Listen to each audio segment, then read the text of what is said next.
Pengabdian itu berarti kita bekerja lebih dari tanggung jawab yang harusnya kita laksanakan. Apalagi ini di KPU. Ketika tahapan kan otomatis kita bekerja dengan jam dan waktu yang kadang dadakan dan panjang juga, tidak ada hari libur, Sabtu Minggu juga masuk. Nah, jadi pengabdian itu yaitu bekerja melebihi dari tanggung jawab yang harus kita laksanakan. Ya, dan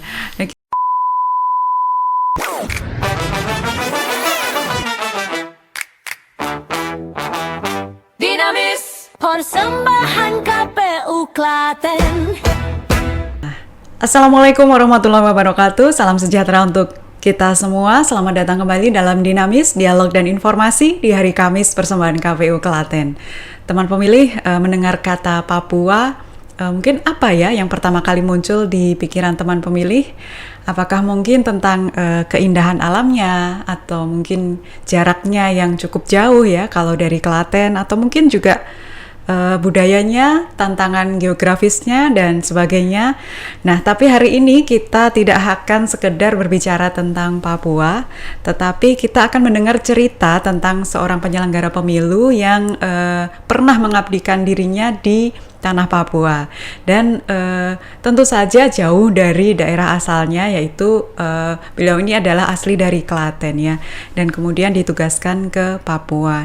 Namun saat ini beliau kembali ke tanah kelahirannya di Klaten dan menjadi keluarga besar dari KPU Klaten. Nah, sudah hadir bersama kita Mas Eko Wahyu Nugroho. Halo Mas Eko. Halo. Apa kabar? Alhamdulillah. Alhamdulillah ya. Nah, sebelum kita jauh-jauh membicarakan tentang Papua nih Mas, saya justru ingin membawa Mas Eko kembali ke awal dulu nih, ke awal mula ya. Nah, Mas Eko sebenarnya bagaimana sih awal mula Mas Eko ini bisa mengenal KPU, kemudian memutuskan untuk mendaftar menjadi pegawai KPU nih? Awalnya gimana sih? Awalnya itu di 2018. Waktu itu saya masih tinggal di Pasir Penajam Utara, jadi di Kalimantan Timur. Oh, oke. Jadi saya kan bekerja di sana. Waktu itu ngajar di sana, di salah satu sekolah swasta di sana. Terus oleh pimpinan itu ada pembukaan CPNS, cobalah. Waktu itu nyoba dan lihat kan di web CASN, milih-milih formasi dari berkas yang ada yang siap untuk saya daftar. Nah, kebetulan waktu itu KPU yang cukup simpel untuk bisa didaftar. Nah, jadi milihnya KPU waktu itu. Gitu. Jadi emang dari awal memang posisi ketika mendaftar tuh udah nggak di Klaten ya? Enggak, karena dari 2015 saya sudah tinggal di Kalimantan Timur. Tapi keluarga di Klaten? Iya, keluarga di Klaten, cuma ada saudara di Kalimantan Timur, jadi tinggal di sana. Berarti daftarnya dari sana, kemudian ikut wilayah sana juga ya? Iya. Milihnya ya? Iya Mbak. Jadi waktu itu untuk SKD-nya saya waktu itu di Samarinda, Kalimantan Timur. Terus untuk SKB-nya itu di Banjarbaru di Kalimantan Selatan. Jadi udah beda provinsi lagi untuk setiap tesnya. Oh iya, tapi waktu itu udah tahu ya bahwa nanti ketika mendaftar itu bisa ditempatkan di mana saja gitu ya? Tahu, dan waktu itu malah pilihnya zona 4. Waktu itu pikirannya, zona 4 nih. Kayaknya kalau zona 4 ini kan dari wilayahnya kan NTB, NTT, Maluku sama Papua. Kayaknya seru kalau dapat NTB nih, kayaknya pantai-pantainya bagus ya. Waktu itu pikirannya cuma itu aja gitu. Nggak yang lain-lain. Nggak kebayang ya kalau ternyata sampainya di Papua ya malah. Iya, itu surprisingly dapatnya di Papua. Tapi kalau maksudnya memang dari awal karena memang sudah nggak di Klaten ya, mungkin selama ini mungkin sudah biasa ya, nggak berada di di home base ibaratnya gitu ya. Oh iya, sudah biasa karena memang setelah selesai sekolah ya langsung merantau gitu. Jadi hal biasa lah. Nah, tapi ketika akhirnya nih dinyatakan lolos, nah apa sih yang pertama kali Mas Eko rasakan nih apa? Waktu itu agak kaget.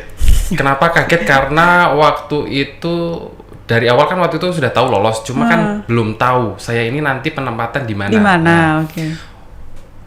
Saya ingat jam 12:30 malam, temen waktu itu kan daftar juga dengan teman, alhamdulillah waktu itu teman kuliah, tapi orang Kalimantan, sama-sama daftar dan sama-sama di KPU dan di zona 4 sama-sama lolos.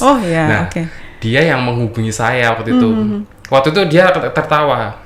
Rasakan kamu dapat ini di Bovendigul. Lihat tuh di Bovendigul. Terus waktu itu saya langsung lihat di website, download pengumumannya. Saya tertawa balik. Jangan senang dulu. Kamu kan juga dapatnya di Membramo Raya. Di sana itu di Papua dengan sungai yang sangat besar dan buahnya banyak. Buahnya banyak. Lebih menantang ya berarti ya. Makanya itu. Jadi jangan senang dulu gitu. Dengan teman. Berarti memang ada teman yang sama-sama diterima, cuma beda ini ya. Iya, tapi itu nggak sengaja. Ketemunya waktu itu di tempat ujian SKD. Gitu. Iya. Nggak tahu kalau kita ini daftar di instansi sama, di zona yang sama. Dan diterima semua. Iya. Terus gimana nih pertama kali waktu baca Bovendigul. Digun ya. Iya, Bovendigul. Apa reaksi pertama ini? Udah kebayang belum itu di mana? Kemudian seperti apa? Udah kebayang belum? Waktu itu belum ya Mbak, cuma taunya Papua gitu. Keluarga kaget. Terus kan maju mundur, mau diambil atau enggak. Terus waktu itu cari informasi di website, di YouTube itu. Tapi kan minim sekali informasi di tahun itu 2018. Jadi cuma buka di YouTube itu cuma ada video kantor bupati, bandara gitu. Kok ini masyarakatnya kayak apa dan lain sebagainya kan enggak ini. Ya waktu itu langsung oke lah. Kita coba gitu. Loh, tapi apa yang menyebabkan Mas Eko yakin, wah kan nggak ngerti nih ya, nggak ngerti Papua seperti apa, dan mungkin kalau di berita-berita kan mungkin banyak hal yang mungkin kita nggak seperti di tempat-tempat lain lah ibaratnya kayak gitu ya, mungkin lebih karena jauh ya, mungkin kan kita nggak kebayang di sana seperti apa gitu ya, informasi pun ternyata kan memang sangat sedikit kalau yang diakses di website tadi, di YouTube ya. Iya, di YouTube. Ya. Gimana tuh pertama, apa yang menyebabkan akhirnya ambil aja gitu? Nggak tahu, pokoknya waktu itu ya udahlah jalani aja gitu, karena kan sama-sama merantau gitu dan ini kayaknya di Indonesia Timur tuh kayak apa gitu, penasaran juga gitu. Berarti memang berangkat dari rasa penasaran ya. Iya. Rasa penasaran dan mungkin ingin tahu ya. Memang jiwa-jiwa apa ya namanya, petualang itu berarti ya. Iya kan, waktu itu masih ini usia segitu kan memang masih pengennya berpetualang gitu. Petualang ya. Nah terus nih ya. Tapi kalau waktu itu berarti pertama kali itu kabupaten kota ya? Berarti ya? Iya, itu kabupaten di Provinsi Papua. Yang kalau sekarang kan sudah jadi DOP baru, jadi Provinsi Papua Selatan. Papua Selatan masuknya berarti kabupaten di Provinsi Papua Selatan. Nah, tapi kalau pas akhirnya ketika ke sana kemudian apa sih tugas pertama yang ketika sampai di sana kemudian dapat tugas apa pertama? Di subbagian apa gitu? Waktu itu saya masih ingat, jadi waktu itu SPMT saya itu berapa hari setelah pencoblosan yang di 2019. Itu masuknya berarti Mas Eko kan 2019 ya? Iya, jadi waktu itu pokoknya 3 hari, saya ingat 3 hari setelah pencoblosan saya langsung menuju ke Jayapura. Di Jayapura selama 1 minggu masa orientasi, jadi mendapat pembekalan dari KPU Provinsi, dari KPU RI, dari SDM. Setelah 1 minggu baru menuju ke Bovendigul. Gitu, Nah, sampai di Bovendigul, waktu itu masih proses pungut hitung. Jadi waktu itu baru pertama kali, belum tahu apa itu pemilu dan lain sebagainya. Ya maksudnya tahu tapi kan nggak detail itu gitu ya. Waktu itu langsung jadi admin situng. Wah, itu pekerjaan krusial ya. Kalau sekarang sudah tahu kan berarti itu memang krusial ya waktu itu ya memang. Jadi waktu itu langsung jadi admin situng. Jadi langsung turun, jadi langsung jadi operator situng, admin juga, ikut rekapitulasi tingkat kabupaten. Jadi waktu itu cukup shock. Kenapa shock? Karena rekapitulasi dan di luar itu masyarakat sudah banyak sekali. Oke ya. Saya bisa membayangkan karena memang sebelumnya belum pernah ini ya, maksudnya tahu seperti apa detailnya pemilu itu seperti apa begitu ya? Iya, apalagi ini kan Papua begitu ya Mbak ya. Jadi pengamanan cukup banyak dan lain sebagainya. Terus menjalani jadi admin situng waktu itu, tapi waktu itu masih pakai Excel berumus untuk rekapitulasinya. 2019 ya. Jadi cukup seru di situ, orang teriak karena tidak ini setuju dengan hasil dan lain sebagainya. Berarti lebih dinamis ya di sana ya. Maksudnya lebih apa ya? Lebih banyak orang yang reaktif begitu. Reaktif gitu loh maksudnya. Reaktif sama masyarakat di sekitar itu nunggu hasilnya itu. Jadi sekeliling dari tempat terdekat, sangat antusias gitu. Selesai itu lanjut dari kabupaten. Waktu itu pleno itu hampir 1 minggu kalau nggak salah ya Mbak ya, seingat saya. Jadi selama 1 minggu itu saya kalau tidur cuma 3 jam. Dan itu baru masuk. Iya, baru masuk ya? 1 minggu langsung itu. Oke, saya bisa membayangkan ya. Dan waktu itu masih ingat selesai rekapitulasi itu jam 10. Jam 10 terus jam 1 itu pesawat menuju ke Jayapura untuk rekapitulasi provinsi tingkat provinsi ya. Waktu itu selesai langsung susun semua laporan dan lain sebagainya yang harus dibawa ke provinsi. Jadi pulang itu nggak mandi Mbak, langsung naik pesawat. Dan yang lebih gongnya sampai di Bandara Sentani itu sudah dijemput oleh Polda Papua dengan pengawalan gitu. Ini apa? Gitu. Kenapa sampai segininya? Gitu. Ya. Luar biasa dedikasinya. Baru masuk KPU ya. Aduh, ya oke. Nah, tapi berarti kan ya mau tidak mau harus beradaptasi secara cepat ya Mas ya. Belajar hal baru dengan cepat juga ya. Tapi kan berhasil juga ya Mas. Maksudnya apa kendala waktu itu? Alhamdulillah ini teman kan juga banyak dan kita sama-sama waktu itu kan sama-sama CPNS di tempat itu kan 7 orang. Jadi memang kita saling belajar sama-sama. Apalagi waktu itu kan masih formulir untuk rekapitulasi masih banyak. Ada DA, DAA1, DAA2. Nah, itu memang bener-bener ya kita harus kerja dengan belajar ekstra cepat. Apalagi waktu itu di daerah baru yang kita nggak tahu. Maksudnya kita nggak tahu berapa banyak kecamatannya di sana, distrik ya, berapa distriknya, berapa kampungnya, kita harus ngapal nama-nama itu juga. Ya mau nggak mau ini ya saat itu juga ya krusial sekali soalnya pas masuk pas penghitungan suara ya. Saya pikir tadi tuh Mas Eko cerita udah setelah proses 2019 itu selesai baru masuk. Ternyata masuknya pas setelah selesai coblosan. Berarti masuk ke penghitungan suara. Ya, itu memang paling krusial. Tapi kalau boleh jujur Mas, waktu itu apa ya, maksudnya pernah nggak sih kepikiran, aku salah pilih nih masuk KPU gitu, pernah kepikiran nggak? Enggak sih Mbak. Enggak ya? Enggak. Ya tetap akhirnya akhirnya enggak, karena memang sudah komitmen dan diterima ya udah dijalani gitu Mbak. Betul, berarti ya ini yang harus dimiliki oleh anak-anak. Waktu itu usia berapa berarti? Masih muda kan berarti?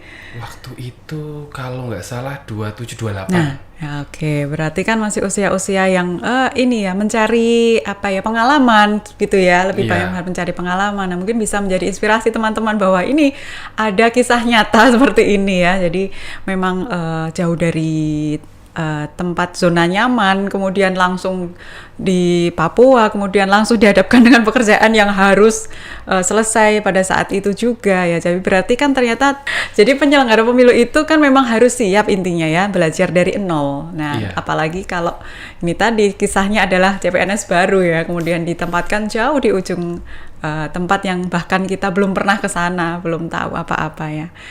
Oke, menarik ya kalau kita melihat perjalanan Mas Eko ini luar biasa ya, mulai 2019 sampai sekarang. Berarti sudah melewati berapa pemilu Mas? 2019 itu kan pemilu untuk yang 5 pemilihan ya. Terus 2020 itu pemilihan bupati dan wakil bupati. Dan kebetulan waktu itu untuk Papua ada 11 kabupaten kalau tidak salah, dan salah satunya adalah Bovendigul. Dan itu pun cukup menantang dan seru.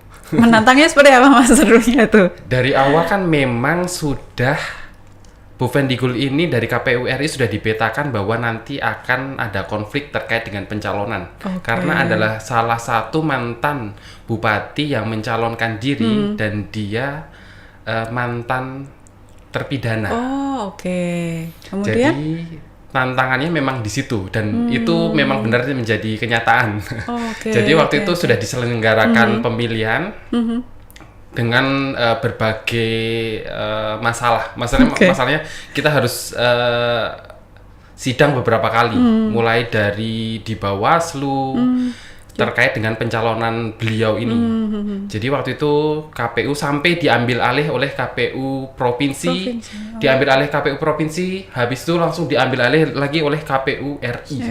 Ya. Jadi memang dinamikanya cukup. Berarti setelah itu, tapi pencalonan ini berarti nggak jadi atau gimana? Waktu itu oleh KPU RI karena belum memenuhi syarat terkait dengan masa jeda selama 5 tahun. Jadi oleh KPU RI ini di TMS-kan.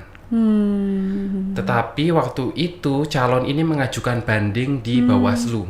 Jadi waktu itu sidang di Bawaslu, akhirnya Bawaslu Kabupaten, dan ini sejarah dalam pemilihan di Indonesia, Bawaslu Kabupaten bisa memutuskan keputusan KPU RI. Jadi waktu itu akhirnya Bawaslu meloloskan. Akhirnya pasangan ini menang.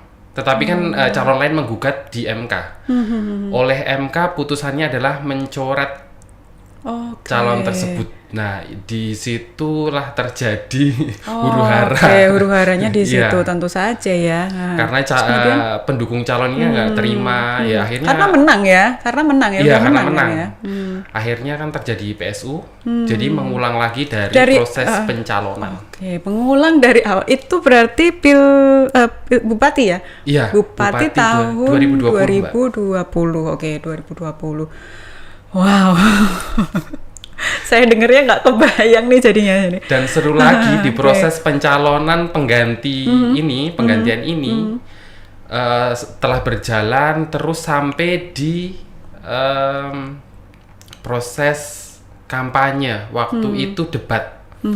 Waktu di proses debat, salah satu calon itu meninggal dunia. Jadi memang seru sekali. Masih ada ini lagi ya. PSU, habis itu calon dicoret, penggantian calon, terus ini penggantian calon lagi karena meninggal dunia. Jadi memang bener-bener crowded. Iya. Berarti ulang lagi dari pencalon lagi, mengganti itu kan? Iya, penggantian calon yang meninggal ini, Mbak. Jadi memang seru. Seru ya. Serunya seru dan banyak mendapat pembelajaran dari situ itu.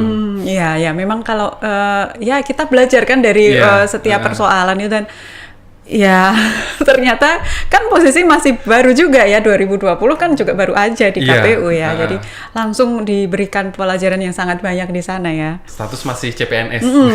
Status CPNS ini. Tapi pengalaman alhamdulillah banyak betul tersebut. Ya, tapi mungkin itu ya, saya mundur lagi dari pilihannya Mas Eko tadi untuk masuk mengikuti tes, kemudian akhirnya diterima ditempatkan di mana? Bovendigul. Iya, akhirnya memang sengaja mungkin biar terasah ya.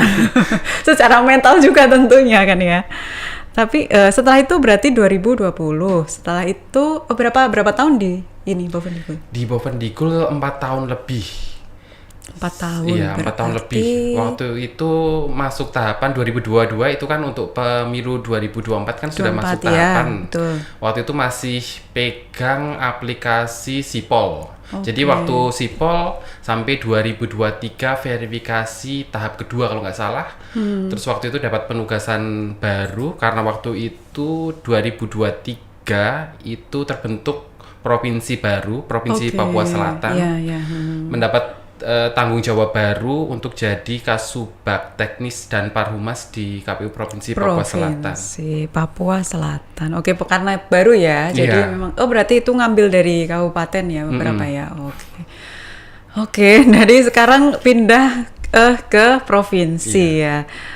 Tadi Berarti mungkin teman pemilih yang awal tadi ya, operator situng-situng itu adalah sistem penghitungan suara ya, sistem penghitungan suara. Jadi yang membantu berupa apa namanya Excel seperti itu ya, membantu untuk merekapitulasi hasil penghitungan suara. Nah kemudian kalau yang SIPOL ini adalah sistem informasi partai politik.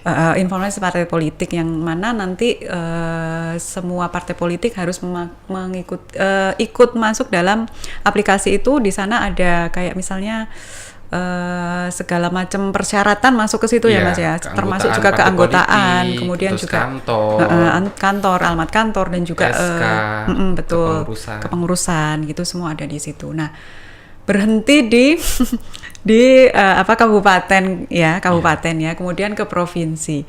Tantangan baru lagi. Baru ya Mbak, karena kalau di kabupaten kan tanggung jawab hanya kabupaten. Tapi ketika pindah ke provinsi, otomatis kita juga bertanggung jawab dengan 4 kabupaten di Provinsi Papua Selatan, yaitu Bovendigul, Asmat, Mapi, sama Merauke. Oke, berarti membawahi 4 kabupaten kita ya. 4 kabupaten. Jadi berarti semakin lama bukan semakin mudah, tetapi justru semakin tantangannya berkembang ya, seperti itu ya Mas ya. Sebenarnya kalau tantangan itu lebih seru kalau di kabupaten. Oh gitu. Karena kita langsung terjun langsung ya. Cuma kalau di provinsi itu kan kita tinggal terima laporan. Kalau menurut saya memang serunya kalau pemilu itu di kabupaten. Oke. Karena itu tadi ya ribetnya langsung terasa ya gitu. Oke. Nah, tapi kalau kita masuk pengalaman nih ya, yang menjadi bagian paling khas dari perjalanan Mas Eko di sana itu apa sebenarnya? Jadi oke lah, bekerja di KPU itu memang sesuatu hal yang pengalaman baru ya Mas ya. Tapi mungkin bekerja di KPU di daerah dengan karakter yang seperti itu, geografis, kemudian tentunya kan menjadi pengalaman yang berbeda ya Mas. Apa tantangan paling besar yang Mas Eko rasakan ketika sudah menjalani tahapan nih? Sudah selesai semuanya lah. Kira-kira apa sih yang sebenarnya, ini nih yang paling menantang tuh ini sebenarnya itu apa? Tantangannya kalau kita mau sosialisasi ke distrik, itu salah satu tantangan yang cukup menantang. Karena setiap distrik itu kan alat transportasinya kan bermacam-macam. Ada yang jalur darat, ada yang jalur air, maksudnya sungai, ada yang lewat jalur udara. Itu dari letak geografisnya sendiri. Apalagi di Papua Selatan itu kan daerah rawa ya Mbak ya. Jadi kebanyakan transportasi itu ya lewat jalur sungai.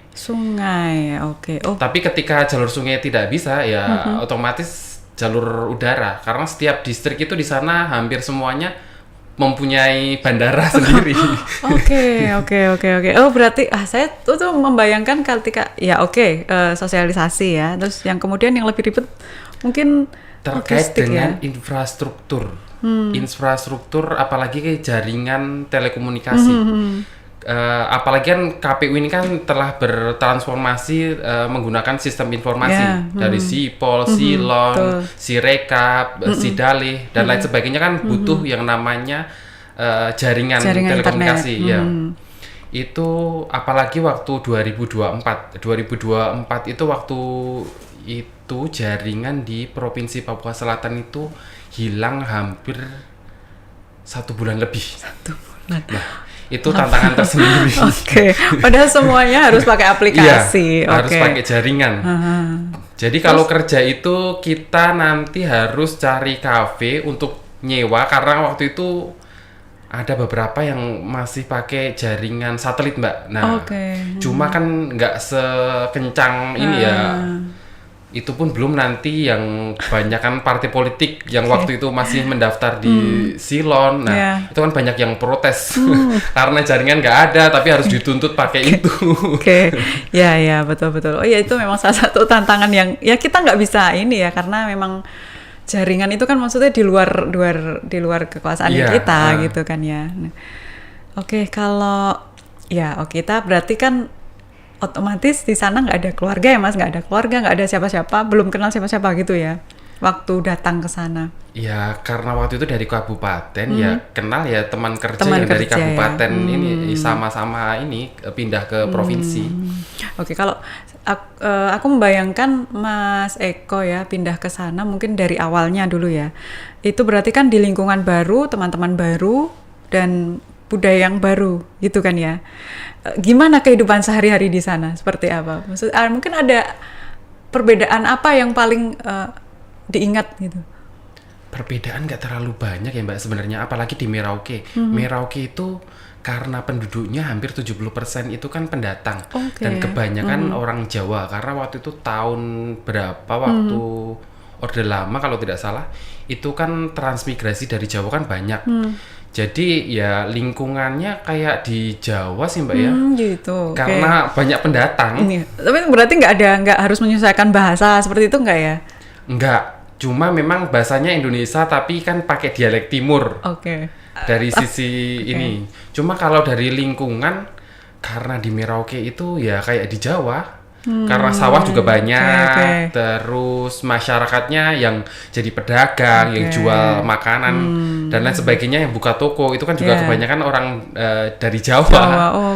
Berarti seperti ya nggak begitu ini ya untuk lingkungan. Untuk lingkungan nggak terlalu begitu ini, beda lah. Nah, ini berarti kan perjuangan di Papua ya. Kita masuk ke akhirnya Mas Eko kembali ke tanah Jawa, ke Kabupaten Klaten ini. Nah, setelah kurang lebih berarti berapa tahun? 5 tahun? Hampir mau sampai 2025. Berarti hampir 6 tahun. Hampir 6 tahun ya. Hampir 6 tahun bertugas di KPU Kabupaten Boven dan juga di Provinsi Papua Selatan ya. Kemudian setelah itu gimana ceritanya kok sampai apakah ditugaskan ke Klaten ini dari ajuan Mas Eko sendiri atau dari waktu pusat? Itu bulan Februari masih proses sengketa pemilihan gubernur dan bupati 2024. Waktu itu memang pokoknya selesai pemilihan saya mau mengajukan mutasi gitu ya. Karena mungkin mau mencoba tantangan dan lingkungan baru. Jadi waktu itu mengajukan di bulan Februari. Waktu itu langsung menghadap ke Pak Sekretaris Provinsi. Pak Sekretaris Provinsi cuma bilang, "Ya Mas, nanti diproses setelah penetapan gubernur selesai, karena tanggung jawab Mas kan belum selesai sampai penetapan gubernur." Waktu sampai Februari, tetapi ternyata salah satu kabupaten itu PSU, Bovendigul PSU juga karena pencalonannya lagi. Terulang kembali.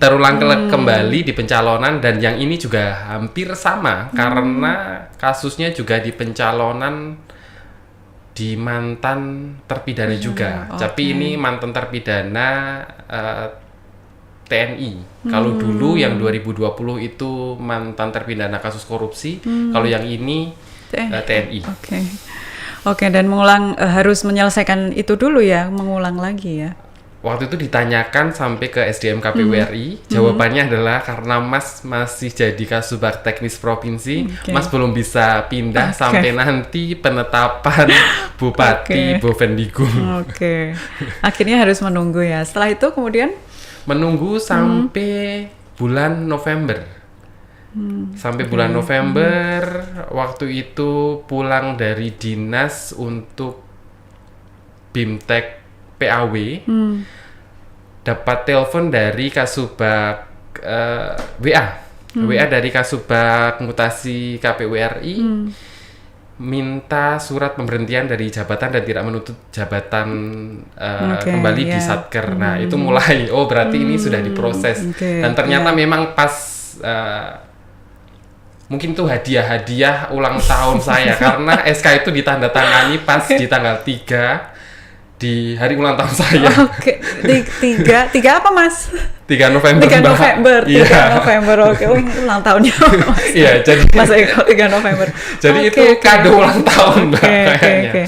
Ya, Mas, tapi kenapa kok memilih Klaten gitu loh? Memilih Klaten, apakah mungkin memang ya ingin kembali ke kampung halaman. Iya, karena sudah terlalu lama Mbak, dari 2015 sudah di tanah rantau. Jadi merasa udah cukup. Berarti total dari 2015 ya merantau ya? Iya. Sampai 2024 25. Iya. 10 tahun merantau dan kembali ke tanah kelahiran ya. Tapi ada rasa sedih gak Mas ketika akhirnya aku harus meninggalkan teman-teman seperjuangan ini kemudian balik ke rumah lagi gitu? Sedih harus meninggalkan temen tapi ada senangnya juga. Cuman alhamdulillahnya gitu ya Mbak ya, temen itu juga mutasi di hari yang sama karena kita memang sudah janjian untuk mutasi.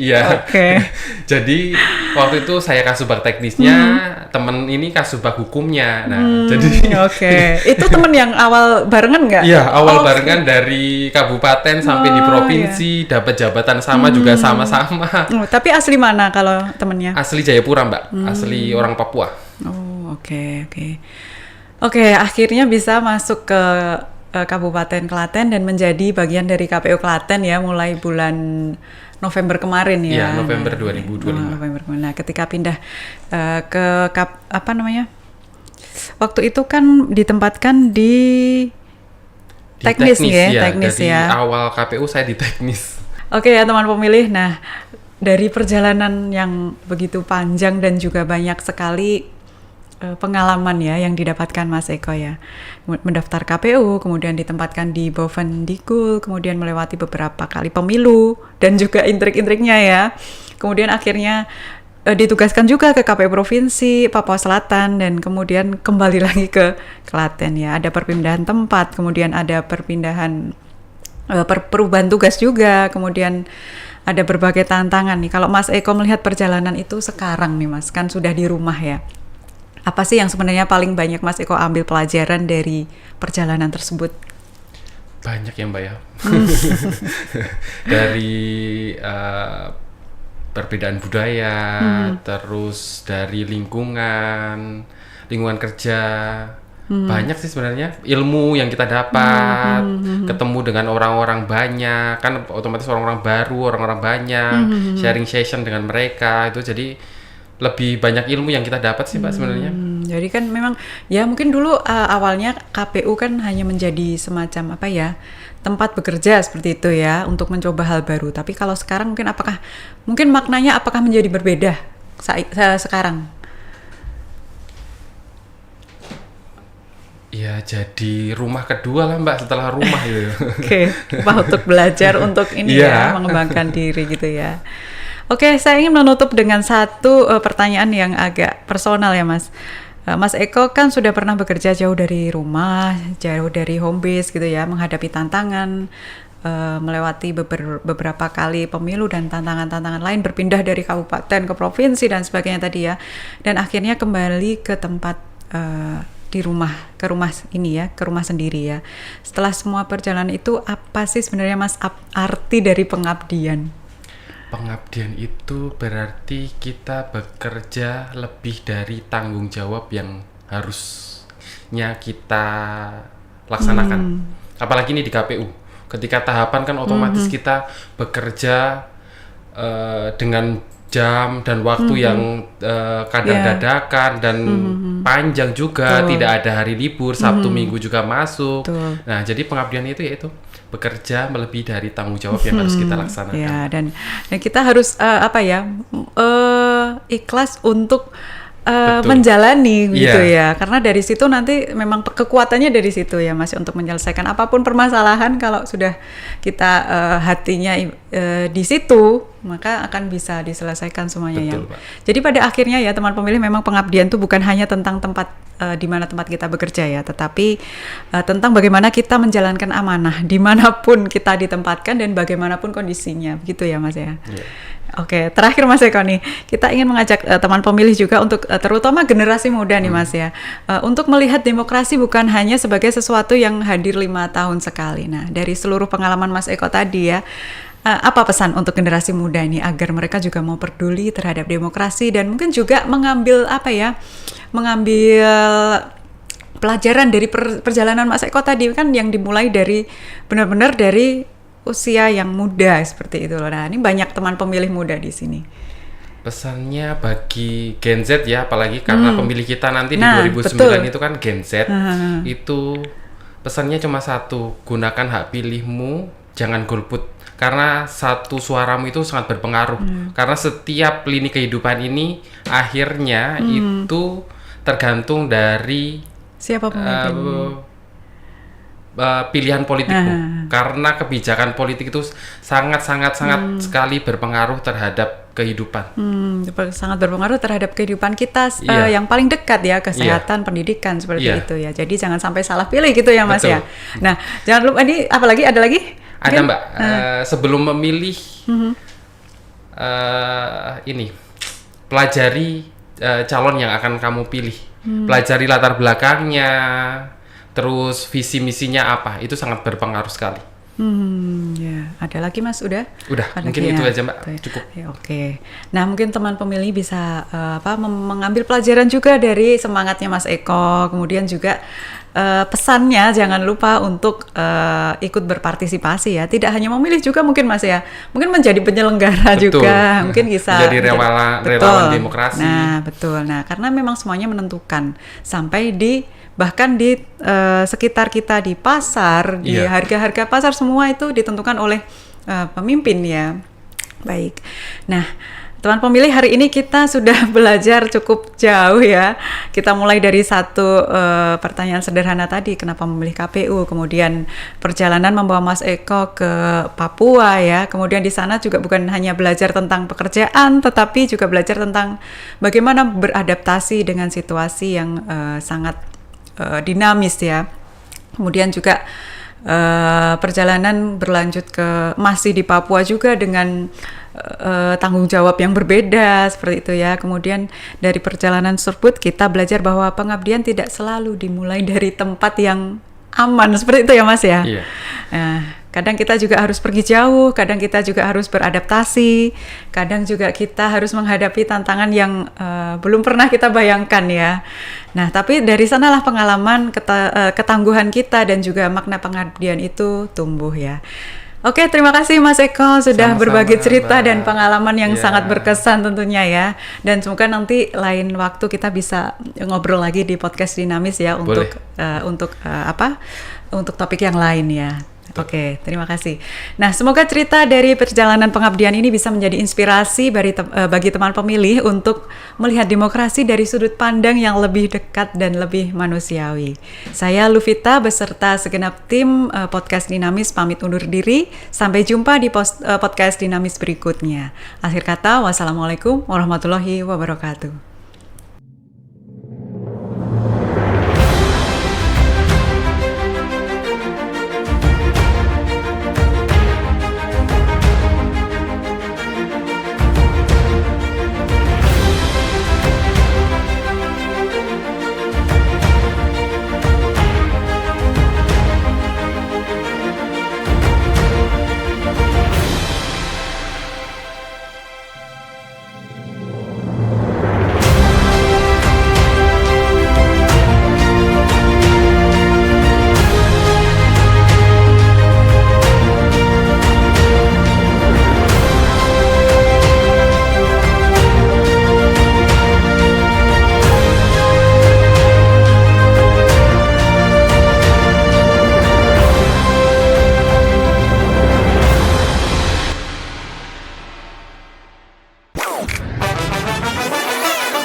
Persembahan KPU Klaten.